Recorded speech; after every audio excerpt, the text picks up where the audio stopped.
सो हे WhatsApp everyone, कैसे आप लोग? Hope you all doing good guys. Welcome to my new video.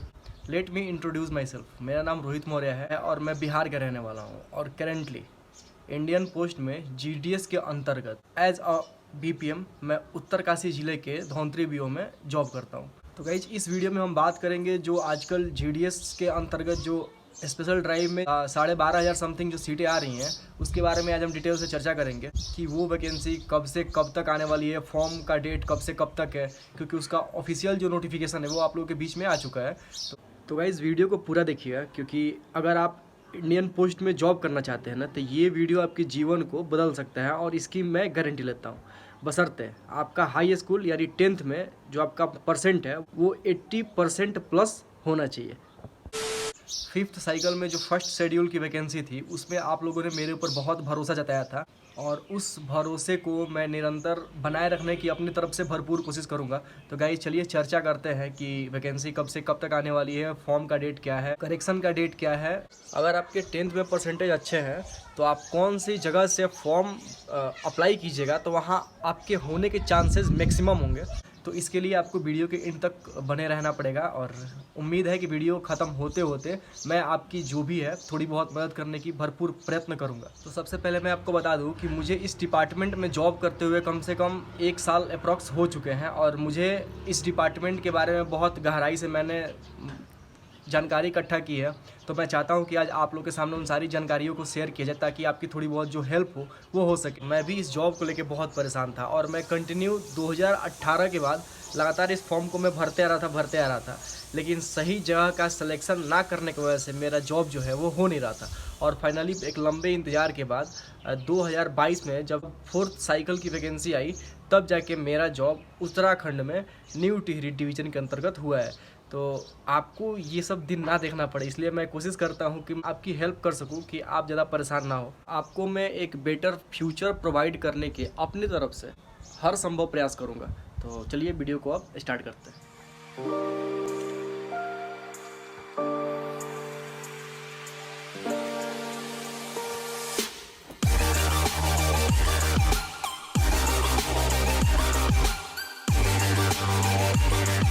मैं आपको बता दूं कि 20 मई को जो ऑफिशियल नोटिफिकेशन है वो आप लोग के बीच में आ चुका है, जैसा कि अभी आपके स्क्रीन पे दिख रहा होगा। और उसमें फॉर्म भरने का जो डेट है उसमें मेंशन किया गया है कि 22 मई से लेके 11 जून तक, यानी फॉर्म सबमिट करने का जो डेट है वो 22 मई से लेके 11 जून तक उसमें शो किया गया है। तो आप इसके बीच में जाकर अपने फॉर्म को भर सकते हैं। हालांकि पिछले बार जो डेट मेंशन किया गया था उसमें 1-2 दिन लेट भी हो गया था, तो अगर इस बार भी अगर लेट हो जाता है तो हाइपर होने की ज़रूरत नहीं है। अब इतना इंतज़ार किए तो थोड़ा इंतज़ार और करेंगे। और उसके बाद 12 से लेके 14 के बीच, यानी 12 जून से लेके 14 जून के बीच करेक्शन का भी डेट उसमें मेंशन किया गया है। तो आप सीधी भाषा में ये समझ लीजिए कि 22 से लेके 11 तक फॉर्म भरने का डेट है और आपको 2 या 3 दिनों का फॉर्म करेक्शन करने का डेट भी आपको मिलेगा, जैसे कि पिछले वैकेंसी में भी मिलते आया था। और कुल जो सीटें हैं वो चूँकि ये स्पेशल ड्राइव है तो इसमें जो कुल सीटें हैं वो 12,700 सीटें आपको दी गई हैं, जिसमें 5,000 जो सीटें हैं वो ABPM के लिए है और जो 7,500 जो सीटें हैं वो BPM यानी ब्रांच पोस्ट मास्टर के लिए। हालांकि किस स्टेट में कितनी सीटें हैं इसके बारे में अभी कोई डिटेल नहीं है, तो जब वो चीज़ें पता चलेंगी तो फिर मैं आपको सजेस्ट करूँगा कि आप कहाँ से आपको फॉर्म भरना है कि वहाँ पर आपके होने के चांसेस बहुत ज़्यादा बने। अगर आपने पहले से ये फॉर्म भर रखा है तो आपको पता होगा कि कुछ स्टेट ऐसे हैं जहाँ पे कट ऑफ काफ़ी लो जाता है और कुछ स्टेट वैसे हैं जहाँ पे कट ऑफ काफ़ी हाई जाता है।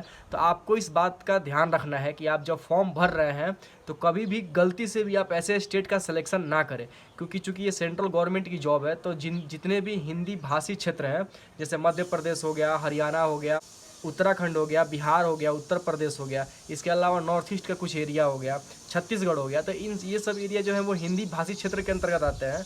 तो आप कहीं के निवासी हो तो आप इस फॉर्म को भर सकते हैं, तो आप इन स्टेटों में अपने फॉर्म को अप्लाई कर सकते हैं। लेकिन ध्यान रखने वाली बात यह है कि आप कहाँ पे फॉर्म भर रहे हैं वहाँ पे आप पिछले ईयर का रिजल्ट ज़रूर चेक कीजिए कि वहाँ पे पिछले बार मतलब साइकिल 5th में जो फर्स्ट शेड्यूल की वैकेंसी आई थी वहाँ पे कट ऑफ कितना कहाँ गया हुआ था, उसके हिसाब से आप फॉर्म भरिएगा। और अगर आपको कुछ ज़्यादा डिटेल में चीज़ें अगर चाहिए होंगी तो गाइज़ मैं यहाँ पे डिस्क्रिप्शन में अपना इंस्टाग्राम का लिंक दे दूँगा, वहाँ से जाके आप मेरे से संपर्क कर सकते हैं। मैं आपको भरपूर कोशिश करूंगा कि मैं आपकी हेल्प कर सकूं कि कहां से आपको फॉर्म भरना है, वहां पे आपके होने के चांसेस बनेंगे। तो चलिए थोड़ा सा उस पर भी चर्चा कर लेते हैं डिटेल में कि मैं आपको बता दूं 4-5 स्टेट ऐसे हैं वहाँ पे आपको गलती से भी फॉर्म नहीं भरना है। पहला आपको बता दूं मैं मध्य प्रदेश, हरियाणा, पंजाब, जम्मू कश्मीर। तो इन सब जगहों पे आप गलती से भी फॉर्म मत भरिएगा, क्योंकि यहाँ पे कोविड में जो मार्क्स मिला है ना बच्चों को 10th क्लास में, वो 95 प्लस ही मिला है। तो यहाँ पे जब भी वैकेंसियाँ आती है ना, मतलब पिछले 2 बार में जो भी वैकेंसी आई हैं वहाँ पे कट ऑफ 95 के ऊपर ही रहा है, 95 के नीचे कहीं गया ही नहीं है। और हरियाणा की मैं बात करूँ तो हरियाणा में तो 100 से नीचे जा ही नहीं रहा है। तो आप भूल कर भी इन सब जगहों पे फॉर्म भरने की कोशिश मत कीजिएगा, वरना आपका ये जो मौका है वो बर्बाद हो जाएगा। आप बिहार में भी ट्राई मत कीजिएगा, क्योंकि हालांकि कोविड में नंबर नहीं मिले हैं लेकिन वहाँ परसेंटेज अपने आप बहुत हाई रहता है, 97 और 98। तो आप बिहार को भी बिल्कुल ट्राई मत कीजिएगा। यूपी में आप ट्राई कर सकते हैं, उत्तराखंड में ट्राई कर सकते हैं, मध्य प्रदेश से कुछ हिस्से हैं वहाँ पे आप ट्राई कर सकते हैं, छत्तीसगढ़ में कुछ ऐसे डिवीज़न हैं वहाँ पे आप ट्राई कर सकते हैं।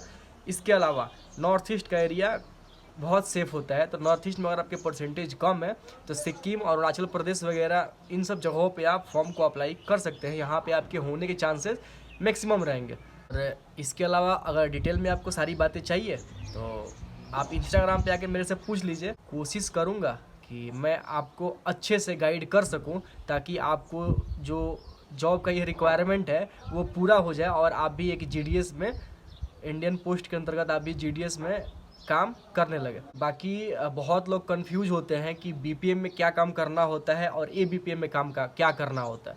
तो मैं आपको बता देना चाहता हूं कि बीपीएम का मतलब होता है, जो बीपीएम होता है, BPM stand for branch post master.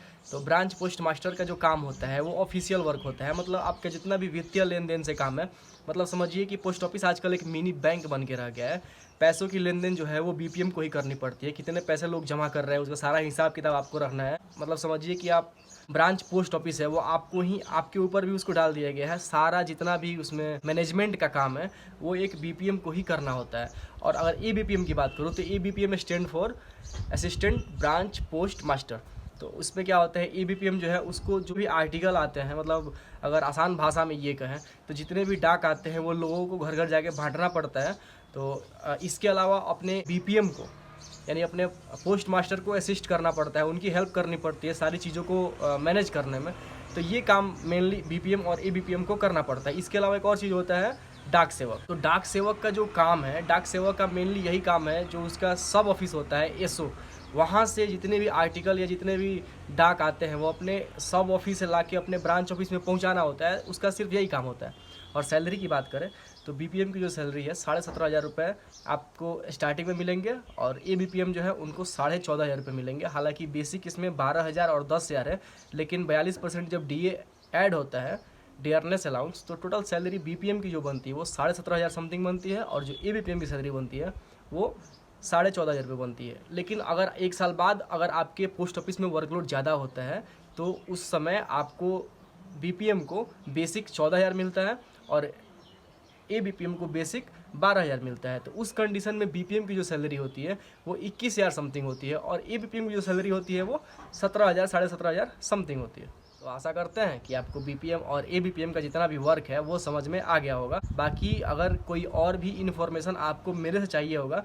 तो डिस्क्रिप्शन में इंस्टाग्राम का लिंक है, वहाँ जाके पूछ लीजिए। और उसके बाद जब फॉर्म सबमिट करने का जब डेट क्लियरली आ जाता है, उसके बाद मैं एक डिटेल वीडियो बनाऊंगा कि किसको कहाँ पे फॉर्म भरना है, किस डिवीज़न में भरना है।